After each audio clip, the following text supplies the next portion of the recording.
అండి welcome back to Lucky's kitchen world. అందరూ బాగున్నారా? నేను కూడా చాలా బాగున్నాను.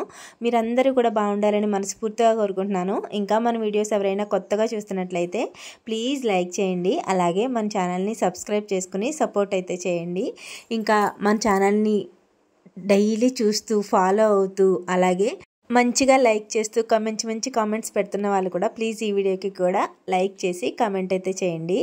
ఇంకా ప్రతి వీడియోలోని ఏంటక్క లైక్ చేయండి సబ్స్క్రైబ్ చేసుకోండి అంటావు అంటే అడిగితేనే కదండి, అడగందే అమ్మాయినా అన్నం పెట్టదు అంటారు కదా, సామెత ఉంది కదా. అలాగే నేను అడిగితేనే సబ్స్క్రైబ్ అయితే చేసుకుంటారు కదా, అంటే వీడియో నచ్చితే కూడా సబ్స్క్రైబ్ చేసుకుంటారు అనుకోండి. కానీ ఒక చిన్న జ్ఞాపకం చేయడం అనుకోండి, అలా ఒక జ్ఞాపకంలాగా చేశాను అనుకోండి. నేను అడగడం వల్ల మీరు కనీసం లైక్ అయితే చేస్తారు కదా, కొంతమంది సబ్స్క్రైబ్ కూడా చేసుకోవచ్చు.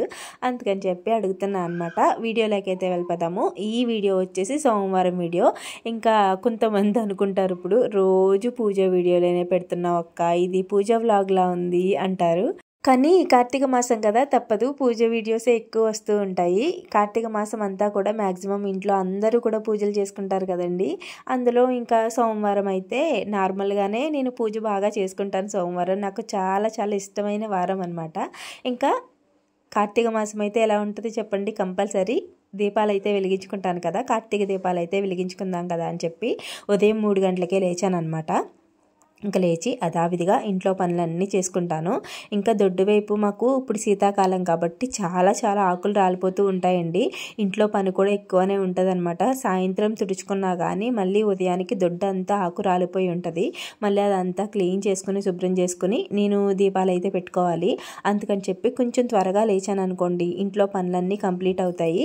ఇంకా దీపాలు కూడా మనం కరెక్ట్ టైంకి, అంటే తెల్లవారకుండా మనం దీపాలు అయితే దామోదరునికి కార్తీక దీపాలు అయితే పెట్టుకోవాలి కాబట్టి ఇంకా నేనైతే ఇంట్లో పనులన్నీ చేసుకుని నేను కూడా ఫ్రెష్ అయిపోయి తర్వాత దీపాలకైతే అన్నీ బయటికి తెచ్చి పెట్టుకున్నాను. అస్తమాను లేగడం, ఇంకా మా హస్బెండ్ స్నానం చేయరనమాట. వీడియో అయితే తీస్తారు కానీ స్నానం చేయకుండా అలా ఉంటారు కాబట్టి ఆయన్ని కూడా అందిమ్మరడం అంత కరెక్ట్ కాదు కాబట్టి, దేవుడి దగ్గర ఇవి కాబట్టి ఇంకా నేనే అన్నీ బయటికి కావాల్సినవన్నీ తెచ్చుకుని బయటికి రెడీగా ఉంచుకుంటాను. తర్వాత దేవుడి దగ్గరికి అంటే దీపారాధనకి కావాల్సినవన్నీ కూడా సర్దేసుకొని ఫస్ట్ అయితే ఆచమనం చేసుకుని దీపాలు అయితే వెలిగించుకున్నాను. తెల్లవారుజామున చేసే దీపారాధన ఏదైనా సరే విష్ణుమూర్తికి చెందుతుందంటండి కార్తీక మాసంలో. అదే తెల్లవారిన తర్వాత చేసుకున్న పూజ శివునికి చెందుతుందంటండి. నేను కూడా విన్నాను యూట్యూబ్లో, అంతే, నాకు కూడా తెలిసిన విషయం కాదు. అందుకనే తెల్లవారుజామునే ఎక్కువ దీపాలు అయితే వెలిగించుకుంటారు. ఈ కార్తీక మాసం మనం అందరం ఎక్కువ శివునికే పూజ చేసుకుంటాం కదండి, కానీ విష్ణుమూర్తికి కూడా చాలా ప్రత్యేకమైన మాసం అంట. ఈ కార్తీక మాసంలో విష్ణుమూర్తిని అలాగే శివయ్యను ఆరాధిస్తే చాలా మంచి ఫలితం అయితే వస్తుందండి. ఇంకా నేనైతే దీపాలు వెలిగించుకుని నీటిలో వదిలేశాను. తర్వాత తులసమ్మ దగ్గర కూడా దీపారాధన చేసుకున్నాను. తులసమ్మ దగ్గర దీపారాధన అయిపోయిన తర్వాత నేను సోమవారం కంపల్సరీ ఇక్కడ కూడా పూజ చేసుకుంటానండి. శనికాలకు రోలికి అక్కడ కూడా దీపారాధన చేసుకుని బయట పూజ అంతా కంప్లీట్ అయిపోయిన తర్వాత ఇంట్లోకి వచ్చి అన్నీ సర్దే పెట్టేసుకున్నాను నేను ముందే. వెంటనే దీపారాధన చేసుకుని ఆ శివయ్యకు బిల్వదళాలతో అష్టోత్తరం అయితే చదువుకుంటానండి. ప్రతి వారం కూడా సోమవారం కార్తీక మాసం అనే కాదు, ప్రతి వారం కూడా నేను శివయ్యకి బిల్వదళాలతో కాకపోయినా కనీసం పుష్పాలతో అక్షింతలతో అయినా అష్టోత్తరం అయితే చదువుకుంటాను. కార్తీక మాసం కాబట్టి నేను బిల్వదళాలు అయితే తెప్పించుకున్నాను, మారేడు దళాలు. వాటితో అయితే పూజ అయితే చేసుకున్నాను అనమాట. ఇంట్లో పూజ అయిపోయిన తర్వాత గుడికి కూడా వెళ్తామండి. మా ఊరి శివాలయానికి వెళ్ళి తర్వాత ఇవాళ ఇంకో గుడికి అయితే వెళ్దాం అనుకుంటున్నాము. ఇంట్లో పూజ అయిపోయిన తర్వాత పిల్లల్ని అయితే స్కూల్కి పంపేసి వెళ్తామన్నమాట. ఇంకా పూజ అయిపోయిన తర్వాత సాంబ్రాన్ అయితే ప్రతి సోమవారం ప్రతి శుక్రవారం ధూపం అయితే వేసుకుంటాను. మొన్న నాకు ఒక కామెంట్ వచ్చింది, అది నాకు ఎలా ఏమో అని కూడా అర్థం అవ్వలేదండి. నిజంగా భయపడ్డాను, ఇదేంటి దీంట్లో కూడా నెగిటివ్ వస్తుంది అని చెప్పి. ఇలా సాంబ్రాణి ధూపం వేయడం వల్ల అంటే దాన్ని నెగిటివ్గా పాస్ చేశారు. నాకు అది ఎంతవరకు కరెక్ట్ అనేది కూడా అర్థం అవ్వలేదన్నమాట. అక్క మీరు పూజలు ఎక్కువ చేస్తున్నారు, చాలా బాగా చేస్తున్నారు, ఇంకా సాంబ్రాణి ధూపం వేస్తున్నారు కదా, అలా వేయడం వల్ల అమ్మవారిని ఆహ్వానించినట్టు అవుతుంది. అప్పుడు అమ్మవారు వచ్చి మీకు ఇష్టమైంది తీసుకెళ్ళిపోతుంది. ఇలా నేను కూడా ఇలాగే మీకులాగే పూజ చేసేదాన్ని, సాంబ్రాణి ధూపం కూడా వేసుకునేదాన్ని, ఇలాగే ఎక్కువగా వేసేదాన్ని. ఇంకా కొన్ని రోజులకి మా అమ్మగారు అయితే చనిపోయారు. అప్పటి నుంచి నేను పూజ చేయడం మానేశాను. ఇంకా ఇంట్లో కూడా ధూపం అది వేయడం మానేశాను. ఏదైనా సరే ఇలా ఎక్కువ చేయడం వల్ల మన ఇంట్లో ఏదైనా అరిష్టం జరుగుతుంది అన్నట్టు మాట్లాడారనమాట. నాకు ఎందుకో అది కామెంట్ చూడగానే ఇదేంటి దీంట్లో నెగిటివ్ ఎలా వస్తుంది, దేవుడు ఎలా చేస్తారు, అలాగా మనం నమ్మేదే ఆయన కోసం కదండి, మన కుటుంబాన్ని మనల్ని జాగ్రత్తగా చూడాలి అనే కదా మనం ఆయన్ని వేడుకునేది. ఆయన ఎందుకు నెగిటివ్ చేస్తారు, ఇలా నెగిటివ్గా మనం ఆలోచిస్తే ఏదైనా సరే నెగిటివ్గా అయిపోతుందండి. నెగిటివ్ అస్సలు ఆలోచించకూడదు. మంచి జరిగినప్పుడు దేవుడు నన్ను కాపాడాడు, దేవుడు నాకు ఇచ్చాడని, చెడు జరిగినప్పుడు దేవుడు నన్ను ఇలా చేశాడని ప్రతిదానికి దేవుడిని నిందించకూడదు. కష్ట సుఖాలు లేకుండా మనుషులు ఎవరుంటారు చెప్పండి. కష్టం లేకపోతే దేవుడు గుర్తొస్తాడా మనకి? నిజంగా కష్టం అయితేనే కదా ఆయన దగ్గరికి వెళ్ళి వేడుకుంటాము. కష్టం లేకపోతే అన్ని సుఖాలు ఇచ్చేస్తే ప్రతిరోజు నవ్వుతూ ఆనందంగా గడిపేసామనుకోండి, నిజంగా దేవుడు ఫోటో వంక కూడా చూడమన్నమాట మనం. అది నిజమా కాదా చెప్పండి నాకు. నిజంగా కష్టం సుఖం రెండు అనుభవిస్తేనే మనకి జీవితం విలువ తెలుస్తుంది. నన్ను అడిగితే నేను అదే కరెక్ట్ అనుకుంటాను. చాలామంది అంటారు నన్ను, బయట వాళ్ళు కాదు, యూట్యూబ్లోనే చాలా కామెంట్స్ వస్తూ ఉంటాయి నాకు. ఒక్కొక్కసారి యూట్యూబ్లో ఇన్స్టాగ్రామ్లో కూడా వస్తూ ఉంటాయండి. మీరు ఇన్ని పూజలు చేస్తున్నారు కదా, మీకు ఇలాంటి బిడ్డనిచ్చాడు కదా దేవుడు, మరి అడగరా మీరు ఏంటి అని చెప్పి. దేవుడిని ఎలా అడుగుతానండి? నన్ను అడిగితే నేను చాలా అదృష్టమంతురాలని అనుకుంటాను. ఎందుకంటే లక్కోడు నడుస్తుంది, లక్కోడు పని లక్కోడు చేసుకుంటుంది, అందంగా నవ్వుతుంది, అన్నీ మాట్లాడుతుంది, తింటుంది, అన్ని పనులు చేసుకుంటుంది. ఇంకా అంతకన్నా ఏం కావాలండి? కొంతమంది పిల్లల్ని చూస్తే అసలు పడుకొని లేవరండి. మొత్తం బాడీలో పార్ట్స్ అన్నీ పనిచేయకుండా, కొంతమందికి 2 చేతులు లేకుండా, 2 కాళ్ళు లేకుండా, ఇంకా రకరకాలుగా పుడుతున్నారు తెలుసా అండి పిల్లలు. ఆ విషయంతో పోలిస్తే నేను చాలా అదృష్టమంతురాలనే. ఆ దేవుడు నా ఎందునున్నాడు అనే నేను అనుకుంటాను. నిజంగా ఎప్పుడు కూడా దేవుణ్ణి నిందించలేదండి. ఇలాగా హైట్ పెరిగిపోవాలి, పొడుగైపోవాలని చూడి ఏ మొక్కలేదు నేనైతే. కొంతమంది అంటారు అక్కడికి వెళ్ళండి, ఇక్కడికి వెళ్ళండి, మీ అమ్మాయికి అక్కడికి ఇలా చేయండి, ఇక్కడికి వెళ్ళి ఇలా చేయండి, మీ అమ్మాయి సాగుతుంది అని చెప్పి. నేనైతే వాటి గురించి ఎప్పుడు మొక్కుకోలేదండి దేవుణ్ణి, నిజం చెప్తున్నాను. ఏదైనా సరే లక్కోడు 1 year ఉన్నప్పటి నుంచి దేవుణ్ణి ఎప్పుడు ప్రార్థించినా, ఏమి అడిగినా సరే నడవాలి, లక్కోడు పని లక్కోడు చేసుకోవాలి, అంతా బాగుండాలి, చదువుకోవాలి, బాగా మంచి స్థాయిలోకి రావాలి, అదొక్కటే అనుకున్నాను అనమాట. ఇంకా దేని గురించి పొడుగు అవ్వాలి అని దేని గురించి అనుకోలేదు. ఎందుకంటే మాకు డాక్టర్స్ క్లియర్గా ఎక్స్ప్లెయిన్ చేశారనమాట, ఇలాగా అని చెప్పి. ఇంకా దానికి మేము హోప్స్ పెట్టుకోలేదనమాట, పొడుగు అవ్వాలి, ఇలా అయిపోవాలి అని చెప్పి. మనకి సైంటిఫిక్గా కూడా కొంచెం ఆలోచించాలి కదండి. నేను దేవుడిని నమ్మినా కానీ దేవుడు నాకు అలాగే ఇచ్చాడు, నేను అలాగే పెంచుకుంటాను. దాంట్లో నేను ఎప్పుడు కూడా సిగ్గుపడలేదు. ఇంకా లక్కోడిని బయటకు చూపించుకోవడానికి ఏనాడు కూడా సిగ్గుపడినండి. నేను వీడియోస్లో చూపిస్తున్నానని కొంతమంది, మీ అమ్మాయిని వీడియోస్లో చూపిస్తున్నావు, అమ్మాయిని నవ్వుల పాలు చేస్తున్నావు, వీడియోస్లో చూపించని చెప్పి కొంతమంది కామెంట్స్లో తెగ బాధపడిపోతున్నారనమాట. వాళ్ళ అయితే అసలు బాధపడకండి మీరు. నేను లక్కోడిని బయటకు చూపిస్తాను, బయటకు తీసుకొస్తాను, నలుగురిలోనే తిప్పుతాను. ఆ విషయంలో నేను లక్కోడిని సిగ్గుపడినవ్వను, నేను సిగ్గుపడను. లోపల పెట్టుకుని దాచుకోమంటారా ఏంటి లక్కోడిని అలా ఉందని చెప్పి? నేను ఎప్పుడు దాయనండి, నలుగురిలోని సమానంగా నాతో పాటే తీసుకెళ్తాను నేను.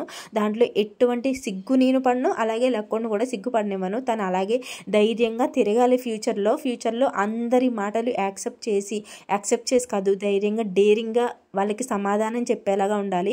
ఎవరి మాటలు యాక్సెప్ట్ చేయడం కాదు, వాళ్ళకి ధైర్యంగా సమాధానం చెప్పేలాగా పెంచుతాను. నలుగురిలోకి చూపించకూడదంట. నేను వ్యూస్ కోసం ఇంకా డబ్బుల కోసం వీడియోస్లో చూపించి లైక్స్ అయ్యి సంపాదిస్తున్నానంట. అంత అవసరం నాకు లేదు. అంత డబ్బులు లేకుండా హీన స్థితిలో కూడా మేము లేవండి. ఏదైనా సరే లక్కోడికి ఒక మోటివేషన్లా ఉంటుంది. నలుగురు సపోర్ట్ ఉందనుకోండి, రేపన్న రోజు ధైర్యంగా ఉంటుంది. తనకి నన్ను ఇంతమంది సపోర్ట్ చేస్తున్నారన్న ఒక హోప్ ఇచ్చినట్టు ఉంటుందని చెప్పి నేను ఛానల్ స్టార్ట్ చేశాను. అదేవిధంగా లక్కోడిని చాలామంది ఇష్టపడుతున్నారు, మంచిగా సపోర్ట్ చేస్తున్నారు, మంచిగా బ్లెస్ చేస్తున్నారు. అందరికీ కూడా చాలా థ్యాంక్స్ అండి. నేను ఎలాంటి బ్యాడ్ కామెంట్స్ అస్సలు పట్టించుకోను, కానీ ఒక్కొక్కసారి ఏంటో చెప్పుకోవాలి అనిపిస్తుంది, అందుకనే చెప్తున్నాను. ఇంకా ఇక్కడ వచ్చేసి నేను పాతాళ భీమేశ్వర స్వామి టెంపుల్కి అయితే వచ్చానండి. మా లక్కోడికి అయితే స్కూల్ లేదు, ఉందనుకుని రెడీ చేసేసాను. ముందు రోజు స్కూల్కి వెళ్ళలేదు కదా, ఉందేమో అనుకున్నాను. నేను మెసేజ్ కూడా చూడలేదు, అందుకని చెప్పి రెడీ చేసేసాను అనమాట. ఈలోపు మెసేజ్ అయితే చూశాను, తర్వాత స్కూల్ లేదని చెప్పి. కార్తీక మాసంలో ఒక సోమవారం అయితే పిల్లలకి స్కూల్ సెలవిస్తారు కదండి, లక్కోడికి అయితే ఈరోజు ఇచ్చారనమాట. మా వాడికి అయితే ఉంది. మా వాడికైతే లంచ్ బాక్స్ పెట్టేసి స్కూల్కి అయితే పంపేశానండి. తర్వాత మేము దొడ్డంపేట పాతాళ భీమేశ్వర స్వామి టెంపుల్కి అయితే వచ్చామన్నమాట. ఇది కూడా పురాతనమైన గుడేనండి, చాలా ఫేమస్ గుడి అనమాట, చాలా బాగుంటుంది కూడా. పాతాళ భీమేశ్వర స్వామి అంటే భూమిలో వెలిసిన శివలింగం అనమాట అండి. చాలా చాలా బాగుంటుంది, చేల మధ్యలో ఉంటుంది అనమాట, చుట్టూరు పొలాలు, మధ్యలో గుడి అనమాట. చాలా బాగుంటుందండి, పీస్ఫుల్గా చల్లగాలి తగులుతూ చాలా చాలా బాగుంటుంది. అక్కడే అలా కూర్చుండిపోవాలి అనిపిస్తుంది, అంత బాగుంటుంది. ఇంకా ఈ గుడి స్థాపించి 23 సంవత్సరాలు అవుతుందంటండి, అక్కడ పంతులు గారు అయితే చెప్పారు. ఇంకా ఈ గుడి ఎలా వెలిసిందంటే ఫస్ట్ ఈ ప్రదేశాన్ని బల్లాల దిబ్బ అనేవారంట. అక్కడ చుట్టూరు పొలాలు ఉండేవి కదండి, ఒకరి పొలంలో పాములు పుట్ట వేసిందంట. అక్కడికి డైలీ పాము వచ్చేదంటండి, పాము వచ్చే పొట్టని పొడి చేసి వెళ్ళేదంట. ఒకసారి ఏం చేశారంటే పుట్ట అంటే గమ్ముని ఎవరు జనం వెళ్ళరు కదా, గమ్ముని పాము పక్కకి వెళ్ళింది కదా, పుట్టని పొడి చేద్దాం కదా అని వెళ్ళి చూసేటప్పటికి పుట్టని తవ్వే కొద్దీ లోతుకి వెళ్తుంది కదండి, అక్కడికి కరెక్ట్గా ఒక 4 అడుగులు 5 అడుగులు తవ్వేటప్పటికి రాడ్ కింద తగిలిందంటండి. ఏదో తగులుతుంది అని చెప్పి తవ్వి చూస్తే శివలింగం కనబడ్డదంటండి. అక్కడ నేను చూపించిన శివలింగం అదేమన్నమాట. అక్కడికి శివలింగాన్ని బయటికి తీద్దాం కదా అని తవ్వే కొద్దీ నీళ్లు పొంగుతూ వచ్చేస్తున్నాయంట, తీయడానికి కుదరదని చెప్పి ఆ శివలింగాన్ని అలాగే ఆ నీటిలో ఉంచే పూజలు చేయడం స్టార్ట్ చేశారంట. అప్పటి నుంచి స్టార్ట్ అయిందనమాట, అలా గుడి కట్టారు. నిజంగా నేనైతే పాతాళ గంగా భీమేశ్వర స్వామి అంటాను, గంగా సమేత భీమేశ్వర స్వామి అనమాట. నిత్యం నీటిలోనే ఉంటూ పూజలు అయితే అందుకుంటారనమాట శివయ్య, ఇంకా గంగమ్మ తల్లి కూడా. ఇంకా వానాకాలంలో అయితే బాగా నీరు ఊరిపోతే ఏంటండి పైకి వచ్చేస్తాయన్నమాట, అప్పుడు పూజ చేయడానికి కూడా ఒక్కొక్కసారి కుదరదంట, అలా ఉంటుందన్నమాట. గుడి చరిత్ర అయితే ఇదండి, నేను అడిగి తెలుసుకున్న విషయాలు అయితే ఇవే అనమాట. ఇంకా అక్కడి నుంచి దర్శనం అయిపోయిన తర్వాత ఇంటికైతే వచ్చేసాము. సోమవారం కదా, నేనైతే ఉపవాసము, అందుకని చెప్పి టీ అయితే తాగుతున్నానండి. కటిక ఉపవాసం చేయకూడదు అని చెప్పి ఏదైనా పీఠం పెట్టుకుని పూజలు చేసుకున్నప్పుడే కటిక ఉపవాసం చేయాలి, ఉత్తిగా నార్మల్గా పూజ చేస్తే కటిక ఉపవాసం చేయకూడదు, ఏదైనా కాఫీ పళ్ళు ఇలాంటివి తీసుకోవాలి అని చెప్పి ఇంకా నేనైతే కాఫీ పెట్టుకున్నాను అనమాట. టీ కాదు, పొరపాటున టీ అని వచ్చేసింది. మా ఆయనకి నాకు కూడా కాఫీయే పెట్టేశానండి. ఆయనకి కూడా ఈవేళ పాలు వద్దని చెప్పారు, కాఫీ ఇచ్చాయని చెప్పారనమాట. అందుకని చెప్పి మా ఆయనకి కూడా కాఫీ అయితే ఇచ్చేసాను. అప్పటికే టైము 11 అయిందండి. మా ఆయనకైతే ఫుల్ ఆకలిస్తుంది. పూజలు అని చెప్పి నన్ను చంపేస్తున్నావు నువ్వు అంటున్నారు. ఇక్కడ సోమవారం కదండి, ఆ రోజైతే మా ఊరి శివాలయంలో అభిషేకం అయితే చేయించుకున్నాం అనమాట. మా ఊర్లో అభిషేకం చేయించుకుని ఇంటికి వచ్చే టైంకే 10:30 అయింది. మళ్ళీ అక్కడి నుంచి మేము పాతాళ భీమేశ్వర స్వామి టెంపుల్కి అయితే వెళ్ళామన్నమాట. ఇంకా మళ్ళీ ఇది లాస్ట్ సోమవారం కదా, మళ్ళీ సోమవారానికి పాడ్యం దీపాలు అయితే వచ్చేస్తాయి. ఇంకా ఆ రోజు వెళ్ళడం అది కుదరదు. ఆ రోజు మళ్ళీ లక్కోడు బర్త్డే కూడా హడావిడి అయిపోతుంది గుడికి వెళ్ళడానికి అదని చెప్పి ఇంకా నేనైతే ఆ సోమవారమే అభిషేకం చేయించేసుకున్నాను. అలాగే పాతాళ భీమేశ్వర స్వామి టెంపుల్కి కూడా వెళ్ళొచ్చేసామన్నమాట. ఇంకా వచ్చిన తర్వాత ఆయనకైతే ఫుల్ ఆకలేస్తుంది, బొబ్బాసకాయ ముక్కలు తినేశారు. నేనైతే కాఫీ పెట్టుకుని తాగాను, 2 ముక్కలు నేను కూడా తిన్నానండి. తర్వాత మా ఆయన టిఫిన్ చేసేసి ఇడ్లీ వేసాను అనమాట ఉదయం బ్రేక్ఫాస్ట్కి. కాఫీ తాగేసి టిఫిన్ తినేసి ఇక్కడ మా ఊరికి దగ్గరేనమాట, వాళ్ళ అమ్మమ్మ గారి ఊళ్ళో వన భోజనాలు అయితే పెట్టుకుంటున్నారంట. వాళ్ళైతే పిలిచారని చెప్పి ఆయన అయితే భోజనానికి అక్కడికే వెళ్ళిపోయారు. పిల్లల కోసమే వండానండి వంట కూడా, ఇంకా మా దిల్లిగాడు ఉన్నాడు కదా దానికోసం కూడాని. ఇంకా మా వాడికి అయితే లంచ్ బాక్స్ పెట్టేసి పంపేశాను కాబట్టి లక్కోడు ఒకటే ఉంది, లక్కోడు లేచిన తర్వాత తినిపిస్తాను. ఇంకా ఈలోపు నేను ఇంట్లో చిన్న చిన్న పనులు అయితే చేసేసుకుంటున్నాను. ఇంకా ఉపవాసం ఉంటే పడుకోకూడదనమాట, అందుకని చెప్పి అలా ఖాళీగా కూర్చున్నాం అనుకోండి ఆటోమేటిక్గా నిద్ర వస్తుంది. ఎందుకంటే 3 గంటలకి లేచాను కదా, ఇంకా నిద్ర వచ్చేస్తుంది అని చెప్పి నేనైతే ఏదో ఒక పని పునుక్కుంటూ ఉంటాను అనమాట నిద్ర రాకుండా. ఇంకా ఇంట్లో బట్టలు అయితే చాలా చాలా ఉండిపోయాయి. ఈ మధ్య కార్తీక మాసం నాకు అస్సలు పని తెవలట్లేదండి. తెల్లవారుజామున లేచి పూజలు అవి చేసుకోవడం, బట్టలు మడత పెట్టుకోవడానికి వీటికి అస్సలు ఓపిక ఉండట్లేదు అనమాట. అవి అలాగే ఉండిపోతున్నాయి. ఇంకెలా కాదు, ఈ టైంలో ఏదైనా మడత పెట్టేసుకున్నామంటే ఫాస్ట్గా పనులన్నీ అయిపోతాయి, నిద్ర కూడా రాదు కదా అని చెప్పి పనులన్నీ కంప్లీట్ చేసుకున్నాను. నాకు కూడా అయితే పడుకుంది, చాలాసేపు పడుకుందండి, అసలు లేవలేదనమాట. అందులో వాతావరణం కూడా కొంచెం చల్లగా ఉంది కదా, ఇంకా తెల్లవారుజామున 3 గంటలకు లేచింది మేడం గారు నాతో పాటు. అందుకని చెప్పి చాలా మొత్తుగా ఉంది, ఎంత లేపినా లేవట్లేదు. సర్లే పడుకో, లేచినప్పుడే లేవు అని చెప్పి నేను వచ్చేసాను అనమాట. ఈలోపు మా హస్బెండ్ కూడా వనభోజనానికి వెళ్ళారు కదా, అక్కడి నుంచి వచ్చేసారు. వస్తూ పులిహోర ఇంకా బూర్లు ఇచ్చారంట. వాళ్ళ అమ్మమ్మ గారు ఊరే కాబట్టి అందరూ తెలిసిన వాళ్ళే ఉంటారు కదా, ఇంటికి పట్టుకెళ్ళమని పులిహోర ఇంకా బూర్లు ఇచ్చారంటండి. ఇంకా కర్రీస్ అవి ఇస్తానన్నారు, కానీ మాకు సోమవారం కదా ఈవినింగ్ టైంలో మేము టిఫిన్ అది తింటాం కాబట్టి అంటే మా హస్బెండ్ టిఫిన్ తింటారు, నేను భోజనమే తింటానండి. ఉదయం నుంచి ఫాస్టింగ్ ఉంటే సాయంత్రం అన్నం వండుకుని ఫస్ట్ మా దిల్లిగాడికి కుక్కకు పెట్టిన తర్వాత నేను తింటానన్నమాట. అందుకని చెప్పి ఇంకా ఎక్కువ ఏం తేలేదు, పులిహోర ఇంకా బూర్లు తెచ్చారు పిల్లలు తింటారని చెప్పి. ఇంకా అవన్నీ కూడా ఒక గిన్నెలో వేసి పక్కన పెట్టేశాను. తర్వాత అక్కడంతా చిరాగ్గా అయిపోయింది. నాకు గ్యాస్ మీద ఏదైనా చిరాగ్గా కనిపిస్తే, గ్యాస్ కౌంటర్ టాప్ మీద చిరాగ్గా కనిపిస్తే అసలు వంట కూడా చేయబుద్ది కాదు. వెంటనే క్లీన్ చేసేయాలి. క్లీన్ చేసిన తర్వాతే ఏ పనైనా చేస్తాను, వంట అయినా అంతే. ముందు అక్కడ అంతా క్లీన్ అయిపోయిన తర్వాత అప్పుడు వంట చేస్తానన్నమాట. చాలామంది అడుగుతున్నారు, అక్క ఈ ముగ్గులు దేంతో పెడుతున్నారు అని చెప్పి. చాక్ పీస్తో పెడతానండి, నీట్గా కనిపిస్తూ ఉంటాయి కదా అలాగా. ఇంకా చాలామంది ముగ్గులు ఎందుకు పెడుతున్నారు గ్యాస్ కౌంటర్ టాప్ మీద అని అడుగుతున్నారు. అక్కడ నీట్గా ఉంటుంది కదండి, నీట్గా కనిపిస్తూ ఉంటుంది. కనిపిస్తూ ఉంటే మనకి కూడా కొంచెం నీట్గా ఉంది అన్న ఫీలింగ్ ఉంటుంది కదా. ఓసిడీ ఎక్కువ నాకు, కొంచెం ఎక్కడైనా గత్తరగా కనబడితే అస్సలు ఉండలేను అనమాట. ముందు అక్కడ క్లీన్ చేసేయాలి. పెయింట్ అయితే కాదండి, అదైతే నేను చాక్ పీస్తో పెట్టుకుంటాను. ఎప్పటికప్పుడు శుభ్రం చేసుకుంటూ ఉంటాను అనమాట. వంట అయిపోయిన తర్వాత ఒకసారి తడి బట్ట పెట్టేసుకుంటాను, నీట్గా తడిగుడ్డతో అంతా తుడిచేసుకుని మళ్ళీ ముగ్గులు పెట్టుకుంటాను. అందుకని ముగ్గు చెరగదు. ఎప్పుడు చూసినా ముగ్గులతోనే ఉంటాయి, అస్సలు చెరగవేంటక్క అని అడుగుతున్నారు కదా. ఎప్పుడు తుడుస్తూ ఉంటాను అనమాట, అందుకని ముగ్గులు చెరగవు. వెంటనే పెట్టేస్తాను నీట్గా తుడిచేసుకొని. అందుకని ఇప్పుడు చూసినా అలాగే ఉంటూ ఉంటాయి అనమాట. ఇంకా ఈవినింగ్ టైం అయితే అయిపోయింది. టీ అయితే పెట్టేశాను. టీ పెట్టేసిన తర్వాత మా ఆయన నేను కూడా తాగేశాను. నేను కూడా ఒక డ్రాప్ తాగానండి, తలపోటు దంచి కొడుతుందనమాట. ఇంకా అందుకని చెప్పి టీ తాగేసి మళ్ళీ ఈవినింగ్ పనులు స్టార్ట్. మొత్తం బయట వాకిళ్ళన్నీ తుడుచుకుని రావాలి, చాలా టైం పడుతుంది. ఆకులు కూడా శీతాకాలం కదండి, చాలా ఆకు రాలిపోతుంది. వెనక దొడ్డులో మొత్తం అన్ని దూది చెట్లు అనమాట. అవన్నీ ఆకులన్నీ మా దొడ్లోనే పడుతూ ఉంటాయి. ఒక బస్తా ఆకు అయితే అవుతుంది రోజుకి. అదంతా తుడుచుకుని రావాలి. మళ్ళీ మార్నింగ్కి మళ్ళీ మామూలే అనమాట, మళ్ళీ ఆకు రాలిపోతూ ఉంటుంది. ఇంకా అదంతా మామూలే అండి.